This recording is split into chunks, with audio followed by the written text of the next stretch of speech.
بسم الله الرحمن الرحيم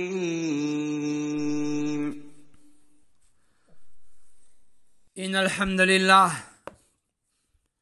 نحمده ونستعينه ونستغفره ونعوذ بالله من شرور أنفسنا ومن سيئات أعمالنا من يهده الله فلا مضل له ومن يضلل فلا هادي له وأشهد أن لا إله إلا الله وحده لا شريك له وأشهد أن محمدا عبده ورسوله صلوات الله وسلامه عليه وعلى آله وأصحابه أجمعين.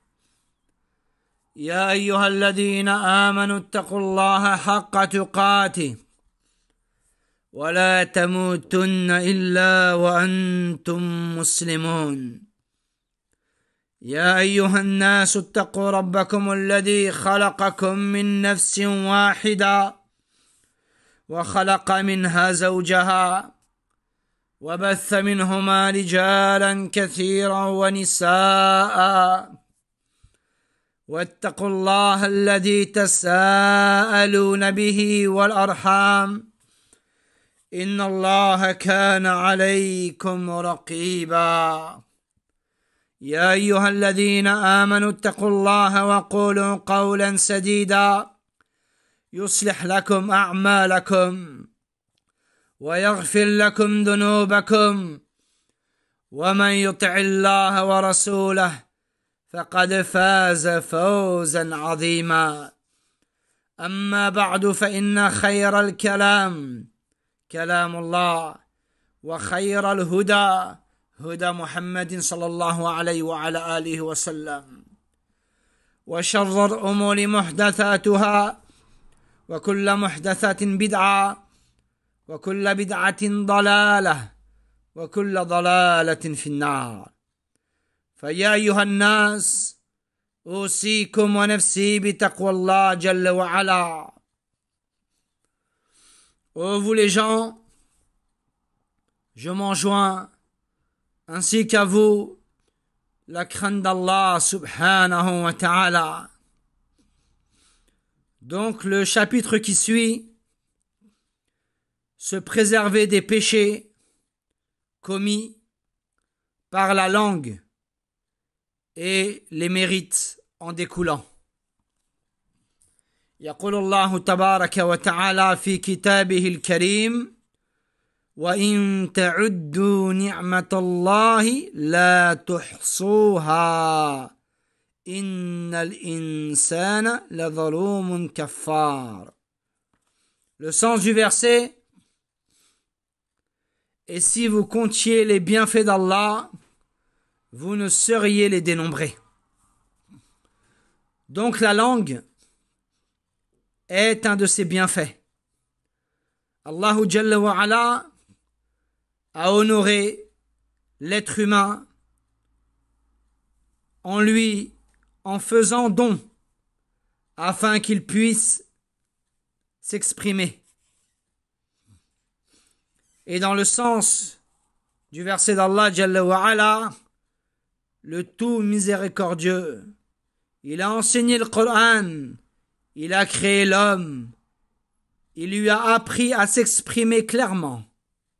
Ar-Rahmanu allama al-Qur'ana, khalaqa al-insana, allamahu al-bayan.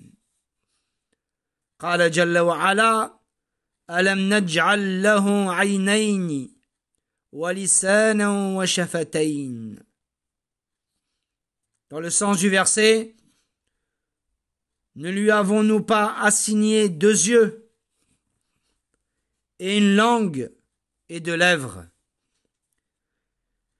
L'être humain peut, par le biais de sa langue, s'élever vers les plus hauts degrés. Dans le cas où il l'utilise comme il se doit. Comme lors des invocations, la lecture du Coran le prêche, l'enseignement, etc. En d'autres termes, dans le cas où la langue est utilisée pour satisfaire Allah, Jalla Jalalu, comme le fait de prononcer l'attestation d'unicité d'Allah, le fait de dire La ilaha illallah, nul ne mérite l'adoration si ce n'est Allah.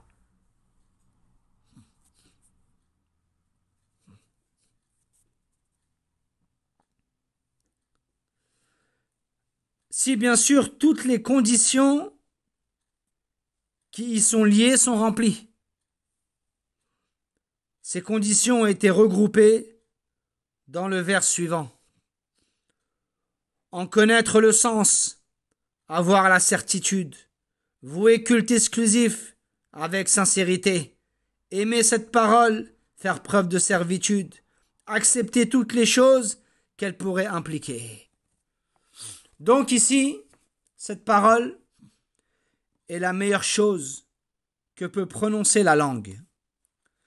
Dans les deux recueils authentiques, dans le Bukhari ou à Muslim, Abu Huraira radiallahu anhu rapporte du prophète alayhi salatu wassalam qu'il a dit « La foi est composée de plus de 60 branches.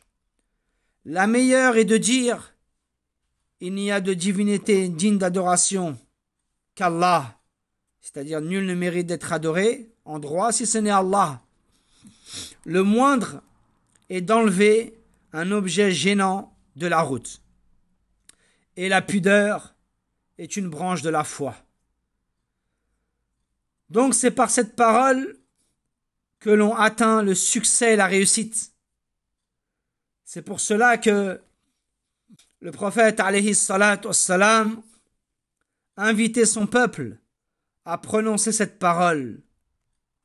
Il leur disait, dites, il n'y a de divinité digne d'adoration qu'Allah, et vous aurez le succès. Le rappel dhikr est aussi important. Comme l'a dit notre Seigneur Tabaraka wa Ta'ala, وَالذَّاكِرِينَ اللَّهَ كَثِيرًا وَالذَّاكِرَاتِ أعد الله لهم مغفرة وأجرا عظيما. Dans le sens du verset, et ceux qui invoquent beaucoup Allah et invocatrices beaucoup Allah, Allah a préparé pour eux un pardon et une énorme récompense. L'imam Ahmed, dans son Musnad, et At-Tirmidhi, dont c'est la version rapportée de Abu Darda radiallahu anhu, que le prophète alayhi salatu wassalam dit, le sens du hadith, vous informerai-je de la meilleure de vos actions, la plus prolifique auprès de votre roi, qui vous élèvera le plus en degré, qui est meilleur pour vous que de donner en aumône or et argent, et qui est même meilleur que le fait de se retrouver face à l'ennemi et que vous frappez et qui vous frapperait. Alors les compagnons du prophète alayhi salatu wassalam dire, oui, bien sûr, au messager d'Allah. Il dit, c'est le rappel d'Allah. Mu'adh ibn Jabal radiallahu anhu, dans le sens de sa parole, il dit, rien n'est plus susceptible de sauver le serviteur du châtiment d'Allah que le rappel d'Allah. Donc il faut citer ici aussi, fait partie du rappel, le fait d'ordonner le bien et de réprimander le mal. Et ceux-là font partie des causes de la réussite. قال جل وعلا وَلْتَكُمْ مِنْكُمْ أُمَّةٌ يَدْعُونَ إِلَى الْخَيْرِ وَيَأْمُرُونَ بِالْمَعْرُوفِ وَيَنْهَوْنَ عَنِ الْمُنْكَرِ وَأُولَئِكَ هُمُ الْمُفْلِحُونَ. Dans le sens du verset, que soit issue de vous une communauté qui appelle au bien, ordonne le convenable et interdit le blâmable, car ce seront eux qui réussiront.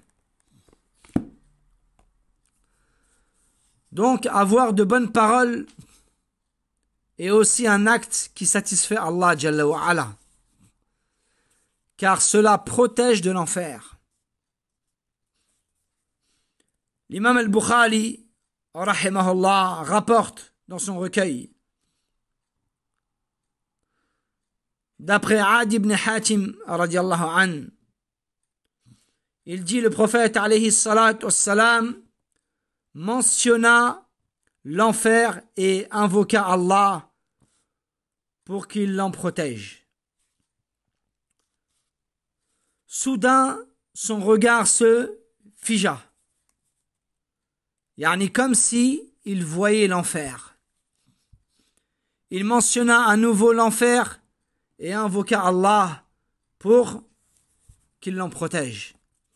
Son regard ensuite se figea de nouveau comme s'il voyait l'enfer et dit: protégez-vous de l'enfer, serait-ce que par le fait de donner en aumône qu'une moitié de date. Si vous ne possédez vraiment rien, alors faites l'aumône d'une bonne parole. Préserver sa langue de causer du tort et du mal est aussi une aumône. Al-Bukhari rahimahullah rapporte d'après Sahl ibn Sa'd radiyallahu an qu'il a dit le prophète alayhi salatu wassalam, dans le sens il dit: quiconque m'assure de ne pas commettre de péché qui se trouve entre les deux mâchoires, c'est-à-dire la langue, et par celui qui se trouve entre les jambes, c'est-à-dire le sexe, je lui assure l'entrée au paradis. Cela prouve que préserver sa langue et son sexe, c'est-à-dire de commettre des péchés, est une cause d'entrée au paradis. D'après Abu Huraira radiyallahu an, il dit que le messager d'Allah sallallahu alayhi wa sallam dit: celui qui croit en Allah et au jour dernier ne cause pas du tort à son voisin. Que celui qui croit en Allah et au jour dernier honore son invité. Que celui qui croit en Allah et au jour dernier qu'il dise du bien ou se taise. Concernant l'expression ici, que celui qui croit en Allah et au jour dernier, Ibn Abd al-Barr, dans son livre Tamhid, il dit dans le sens: les expressions de ce genre signifient que la foi de ceux qui délaissent les actes cités est faible et imparfaite. Cela ne signifie pas qu'ils deviennent mécréants pour autant. Préserver sa langue est une preuve de soumission parfaite à Allah Jalla wa Ala. Et aussi, dans le Bukhari, d'après Abdullah ibn Amr, radiyallahu an, il dit que le messager d'Allah sallallahu alayhi wa sallam dit: le véritable musulman, regardez, le véritable musulman est celui dont les autres musulmans n'ont à craindre ni violence verbale proférée par la langue, ni aussi violence physique causée par la main. Le sens ici. Donc ici, une petite remarque. Les musulmans sont cités ici du point de vue de la généralité. Car se soucier de ne pas causer du tort à son frère musulman est d'une importance capitale. En effet, la langue peut aussi commettre des méfaits sans qu'une seule parole soit prononcée.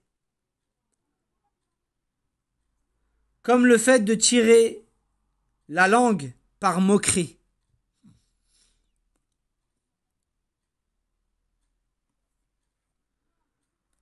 En préservant sa langue de commettre des erreurs, on obtient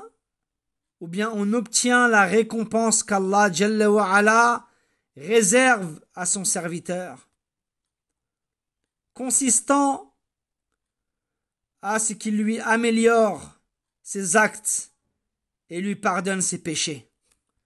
يقول الله جل وعلا في كتابه الكريم: يا أيها الذين آمنوا اتقوا الله وقولوا قولا سديدا يصلح لكم أعمالكم ويغفر لكم ذنوبكم ومن يطع الله ورسوله فقد فاز فوزا عظيما. Le sens du verset: ô vous qui croyez, craignez Allah et parlez avec droiture, afin qu'il améliore vos actions et vous pardonne vos péchés. Quiconque obéit à Allah et à son messager aura certes grandement réussi. Donc concernant le verset, parler avec droiture. Ibn Kathir, rahimahullah ta'ala, dit concernant cela, c'est-à-dire une parole droite sans aucune déviation. Allah a promis à ceux qui agissent de la sorte de les récompenser en améliorant leurs actions, c'est-à-dire qu'il les aidera à accomplir de bonnes œuvres et en leur pardonnant leurs péchés passés ou ce qu'ils sont susceptibles de commettre à l'avenir, en leur inspirant de s'en repentir. Donc on va s'arrêter là. Nas'alullah subhanahu wa ta'ala an yaj'alani wa iyyakum min hudati al-muhtadin wa min ibadihi as-salihin wa lad-dallin wa la-mudillin. As'alullah jalla jalaluhu an yuwaffiqana jami'an لما يحبه ويرضى حتى نلقاه. ربنا اتنا في الدنيا حسنة وفي الآخرة حسنة وقنا عذاب النار. اللهم يا مقلب القلوب ثبت قلوبنا على دينك. يا مقلب القلوب ثبت قلوبنا على طاعتك. ولا حول ولا قوة إلا بالله. سبحانك اللهم بحمدك أشهد أن لا إله إلا أنت أستغفرك وأتوب إليك.